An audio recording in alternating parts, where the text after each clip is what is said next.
বৃহস্পতিবার IDRA chairman Mir Nadia নিভিনের সভাপতিত্বে অনুষ্ঠিত সভায় বীমা দাবি নিষ্পত্তি, জনআস্থা পুনরুদ্ধার, ডিজিটাল রূপান্তর, নতুন বীমা পণ্য, ঝুঁকিভিত্তিক তদারকি এবং নিয়ন্ত্রক সংস্কার নিয়ে আলোচনা হয়। সভায় জীবন বীমা কোম্পানিগুলোর প্রতিনিধিরা জানান, কয়েকটি প্রতিষ্ঠানের দীর্ঘদিনের দাবি পরিশোধ জটিলতায় পুরো বীমা খাতের প্রতি জনআস্থা ক্ষতিগ্রস্ত হচ্ছে। এ পরিস্থিতিতে তারা ব্যাংকিং খাতের মতো একটি বিশেষ সহায়তা প্যাকেজের প্রস্তাব দেন।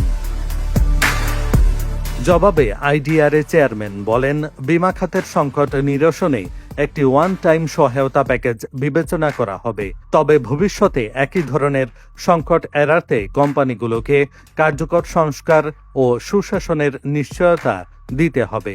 তিনি আরও জানান, আইডিআরএ শিগগিরই রিস্ক বেসড সুপারভিশন চালু করবে, যার মাধ্যমে রিয়েল টাইম তথ্যের ভিত্তিতে আরও কার্যকর তদারকি নিশ্চিত করা হবে।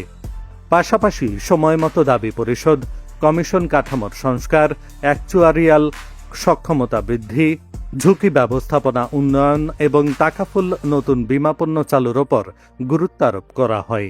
সভা শেষে চেয়ারম্যান জানান, আগামী কয়েক সপ্তাহের মধ্যে প্রতিটি জীবন বীমা কোম্পানির সঙ্গে পৃথকভাবে বৈঠক করে তাদের সমস্যা ও সম্ভাবনা নিয়ে আলোচনা করা হবে।